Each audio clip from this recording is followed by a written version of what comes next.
taking on your Auburn Rockets. Let's take a look at a quick recap of that game from said Friday the 8th.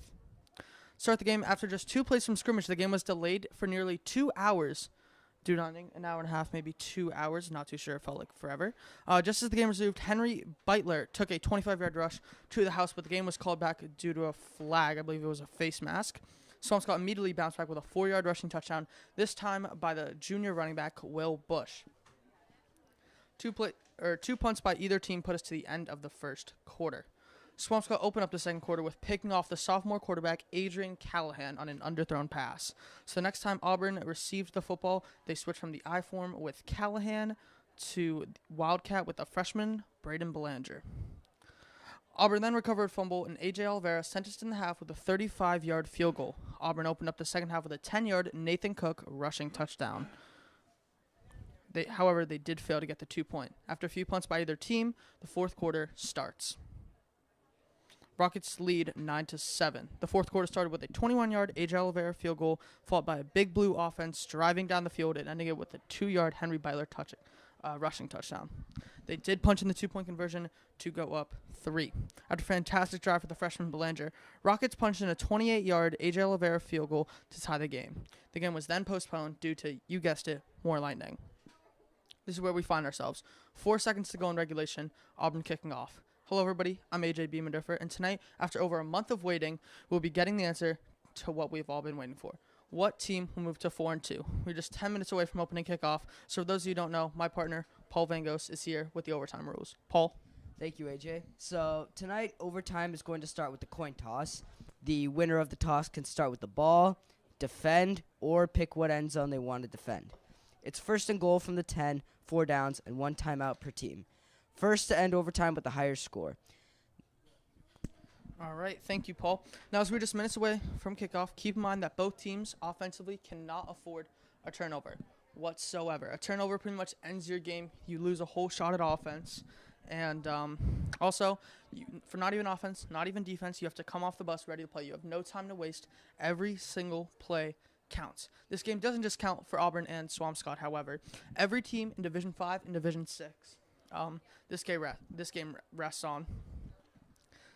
This determines what team gets home game. If Auburn wins and then they win on senior night on Friday, they could get a home game in the playoffs. Same thing for Swampscott. They win today, they win Friday, they get a home game in the playoffs. Maybe Swampscott loses, maybe a team like Clinton picks up that home game, that 8 seed. So, that's all to tell. Paul? Yeah, what you said, you have to come out ready to play. You cannot come out flat tonight. You come out flat on that first possession on offense or defense, it's going to be a long night. You've got a hill to climb from there. So you have to be ready no matter what. I don't think I would say long night. This game could take all of 3 seconds for all we know. Good point. We have 4 seconds left in regulation. Auburn kicking off the right leg of A.J. Oliveira. I mean, they could just house it, game over, but I highly doubt that. So this game could be 4 overtimes. This game couldn't even go to overtime. Who knows? Now, what I like about A.J. Oliveira's kickoffs, though, he does a nice little squib, which makes it hard for the return team to either anticipate where the ball's going or to recover it and take it to the house. So. Absolutely. If I was Auburn, I would kick this short enough to where the 4 seconds would run out, and if not, they do have time on the clock. Drop back. Let nothing go. Not at all.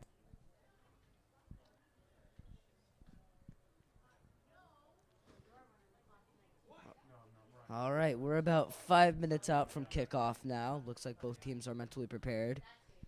So this should be a gutsy overtime that we're about to witness, unless, of course, Swampscott takes it to the house. I would bet so much that Swampscott will not take this kick to the house, but who knows, I guess.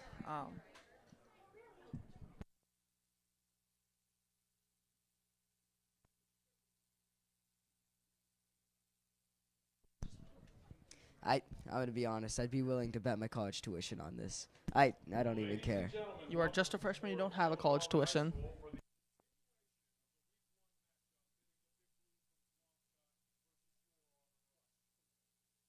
Members of the MIAA, the District E Athletic Conference, and the Southern Worcester County League, Auburn High School would like to take this opportunity to encourage you to help everyone enjoy tonight's contest by displaying respect for tonight's participants, coaches, officials, and fellow fans.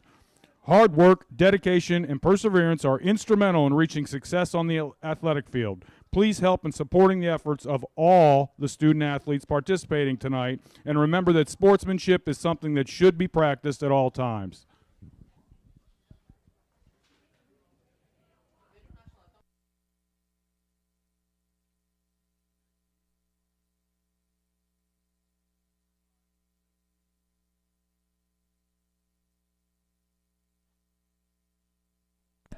So we got a correction. It's going to be 5 seconds, I believe, for regulation. So might be enough time to get one playoff. You know, Swampscott does have hope. I believe it was 2 years ago. It was a Saturday game against Tantascwa, and on the last play of the game, it was, I want to say, 17 laterals, and Tantascwa got it to the house on the last play. So I think Auburn's definitely learned from that. But Swampscott knows what to attack. Come your Rockets!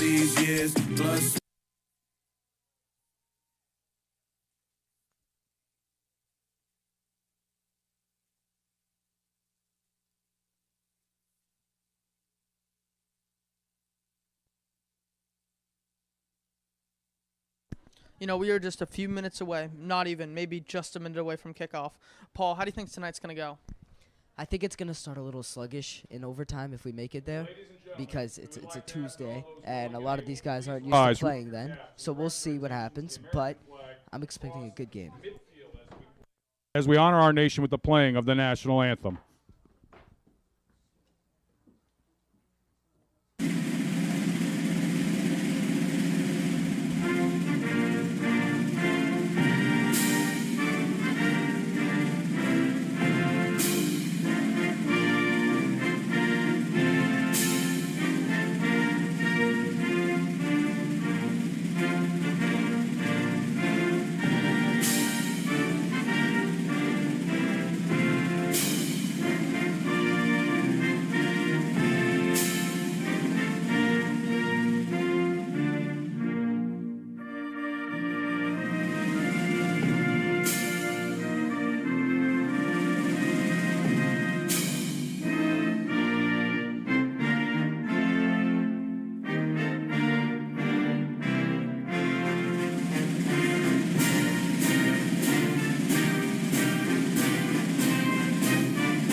All right, captains are headed to midfield. What do you think? What do you think your keys are for tonight, AJ? You know, keys, I think I'm going to start with defensively because defense is going to win the game tonight. For Swampscott, you have to limit the run game. Last game, I counted, Auburn passed it 4 times all game. You have to shut down the run game. Make them find other ways to score. Take them out of their comfort zone. For Auburn on defense, limit the passes outside the numbers. Swampscott passed, I think, over 70% of the time last week, and or last time they played, and I think most of it was outside the numbers. You have to limit the outside the numbers passes. Don't want them getting a quick out route, corner route, flat route, whatever it may be. You don't want them getting it too quick. So on offense for Auburn, you have to establish the run game. You cannot get stopped on the ground tonight. You have to dominate the run game throughout the whole night. You have to dominate the line of scrimmage, dominate the trenches. And then for Swampscott, I would say they have a real key to the game, but the key to the game for Swampscott is Jack Spear, the sophomore quarterback. You're not going to have an offense without him tonight. And Eduardo's actually going to take the opening kick. Yep.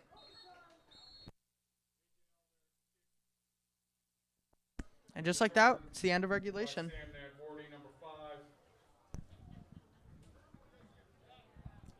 I keep my tuition. Thank God. Yep. I got to say, I am surprised he did return. I would have fair caught it, but, you know. Maybe set up a Hail Mary, but I don't know. I don't know what you do from there. What do you know? We got round 2 of a coin toss.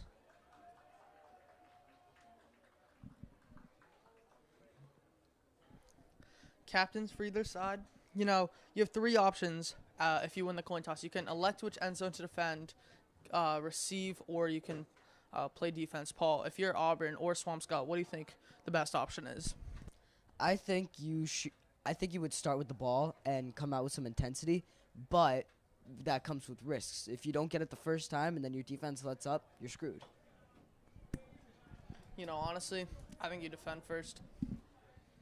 I think if you go first and let's say you kick a 3 to be safe, then you don't really know. The defense just got to stay guessing. If they go first and they kick a field goal, you have to find end zone. You can go for it on 4th down comfortably. If you get the touchdown, then they get the touchdown, and then you score a touchdown. Maybe you want to be aggressive if you're Coach Cormier or Swampscott coach. Oh, Coach Bush, sorry. And maybe your Coach Bush is being aggressive. Maybe he wants to go for 2. Maybe they want to get out of here as soon as possible. Swampscott drove, I believe, 2 hours to get here, and this game could be over 5 minutes. Honestly, massive respect to Swampscott for coming back and finishing this, but they had really no choice because if they didn't come back, it would have been a forfeit, right? The MIAA did not give them a choice.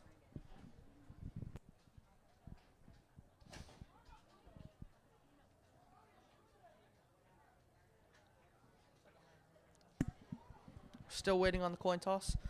4 captains out for Auburn, 3 for Swampscott.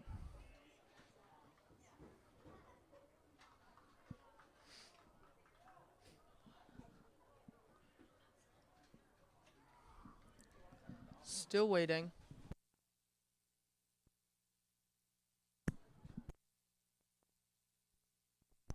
I'm going to be honest with you. I don't think I've ever seen anything like this where we have to play one kickoff of regulation and then go into overtime on a Tuesday night. You do not see it very often. I will say this game, going back to it, has very high stakes.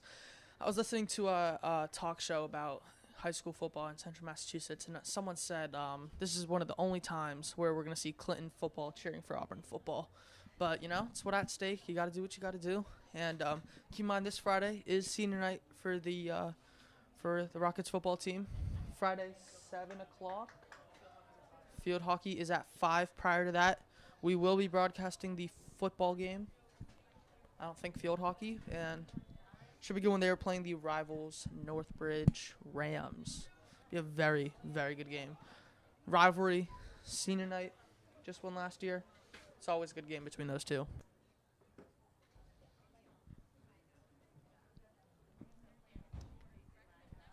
Yeah, we've had a ton of rivalries, but I don't think any of them compare to the one that we have with Northbridge. We always put up a good fight against them. They come in here, they always want to take it from us. It's always it's a great show to watch whenever they come to town. I will say that and Leicester rivalry both go very toe-to-toe. The Tarantino Bowl and that, isn't nothing quite like it is. Still waiting from midfield. Taking a little bit longer than I anticipated. Score is 15-15.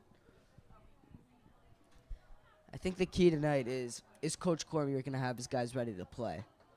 I think he will. I think in that practice that you had, even if it was just one practice, I think the biggest thing that he talked about was intensity, if I had to guess.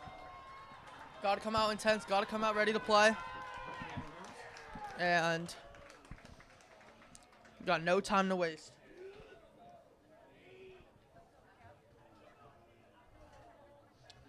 And I believe it will be the Swampscott offense taking a go at it first from the left end zone, because I see Jack Spear out there. The defense, Coach Cormier, Coach Dufour, Coach Sullivan getting their guys ready. Here we go. This might actually be best case scenario for Coach Cormier and this Rocket team, because even though I said that you should probably start with the ball first, I think having morale low for both teams, maybe it's good to have defense first stop and then maybe get a touch.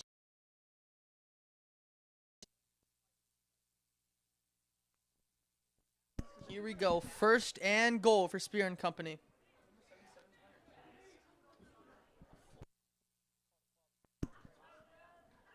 Two receivers to his right, one to his left. Let's see what they got. It's going to be a handoff. Up the middle. Might get about 3, maybe 4 from the carry. That was Sam Nedwarney. think we're seeing Booker, number 5, get Sam Nunbormy, running back reps. That's interesting. picks up 5 yards before he's tackled by number 5, Nate Cook. You know, definitely Second down and changes for Swampscott were made. Last time they played, that we saw him out wide at receiver, playing a little bit of slot. But it seems like they also switched Beitler out wide. See him playing the X on the right side. Second and goal. And it's going to be another handoff to Nidwarney. This time he punches it in. All eyes on Auburn. Sam Nunbormy, the 5-yard touchdown run. I mean, I know I said I thought Swampscott was going to come out passing, but, I mean, they pounded the rock those first 2 plays. Paul, what do you think? Yeah, credit there to Sam Nandwarney for just shoving it right down our throat 2 straight plays in a row.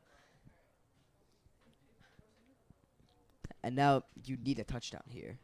I think, are they calling him short? Are they going for 2? What are they? Nope, they're going for 2. Here we go. We're going to put the pressure on Auburn. They don't get this. This opens up a huge door for Auburn. This game might be shorter than we thought. If I had to guess, if they don't get this, we're only going 1 overtime. We got a timeout. Timeout, Big Blue. Timeout for Swampscott. I believe that was Coach Bush. Saw something he didn't like. Got to make the adjustment. That's their only timeout, though, isn't it? I think they only had 1 timeout, right? 1 timeout per overtime, so Oof. must have been something really bad he didn't like, or he liked too much. Gotta say, great athleticism to get down to the ref in time. Impressive. Not a lot of coaches can do that.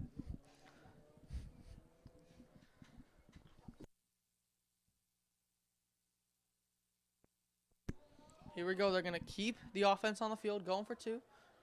Right hash. Spear in the backfield. Will Bush to his right.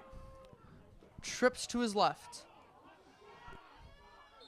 You know, we see Will Bush a lot in goal line situations. If I had to guess, it's a run. And it is. It's going to Bush. He stopped short. Stuffed. Huge play in the trenches for the Auburn D-line.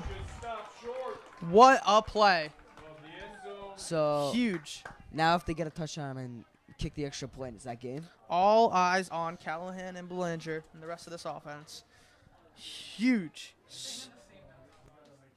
Not even switching end zones here. Going from the left.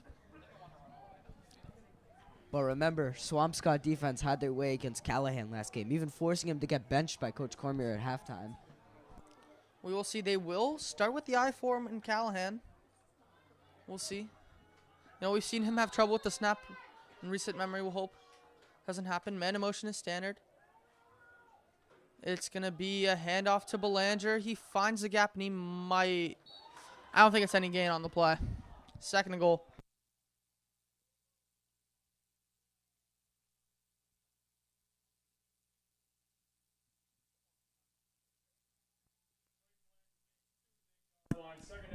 They're going to call it a gain of 2. We'll see. What does Cormier have in store? Very pivotal play. If I'm Cormier, I really want to get this inside of the 5 here. Rondell in the backfield. I can see this being a dive. And it will be... He spins off a man. I think he got to the 5. Oh, he's still up. O-line's pushing him. I think they got him down at the 5 or the 4. Uh-oh. Did he fumble? Swampscott has the ball. Nope. They called him down. That is big breath for Auburn. That could have ended the game. Ah, that was close. Gotta say, it scared me. Now, do you stick with the run here, or do you take a risk with Callahan? Starting goal, I wouldn't be surprised to see a waggle, but I believe it's going to be... they're giving Belanger the keys. Third and goal from the 6.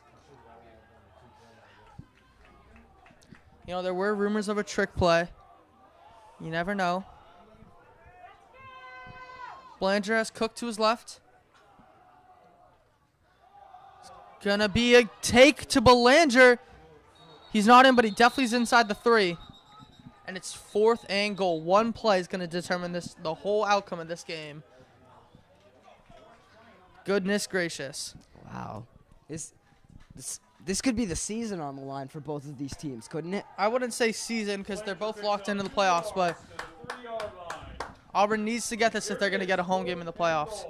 4th and goal from the 3. They're going to keep Belanger in.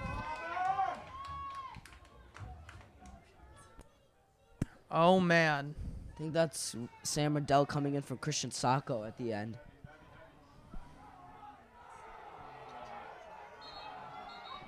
Fourth and goal, and Cormier's going to call a timeout. He's going to use his one. Maybe something they didn't like, but one play.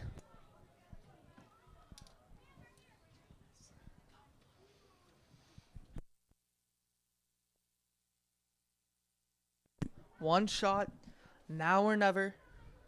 All eyes on this freshman Belanger. See what he can do. He had many key plays in the first 2 games of the season. Let's see if he can deliver here now.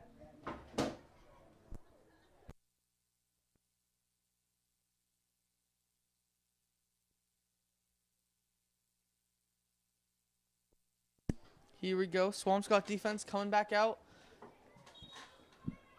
I, for one, will say I would be shocked if it was a pass. But it would throw him off, to be fair. Definitely not Philly, that's for sure. That never works for anyone outside of Philadelphia, unfortunately. That and the tush push. I don't think they're going to run it. I believe that's Belanger in the shotgun. It's going to be a QB power to him. No, it's a reverse to Cook. He's got the right side. He's in. Touchdown, Rockets. What a play call! What a call! You love to see it from Coach Cormier. Who expected that? And the right leg of Oliveira determines the game. We've seen this before. Wow! Oh, What a play call!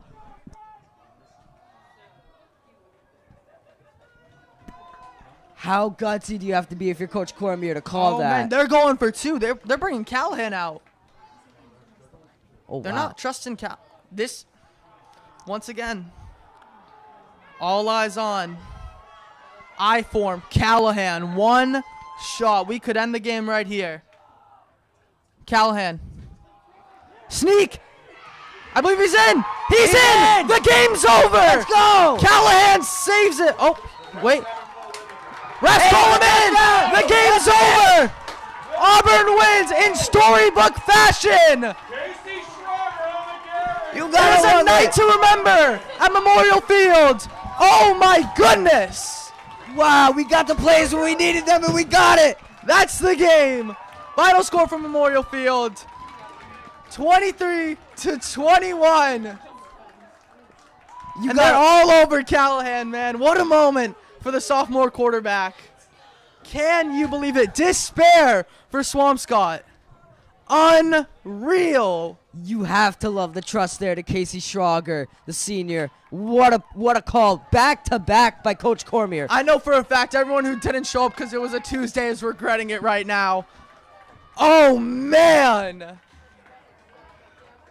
Before we get into the 2-point, what a play call by Coach Cormier. I know. Who sees that coming? Nobody. I said a QB power. He got the direct snap. He ran forward, and it was right to Cook.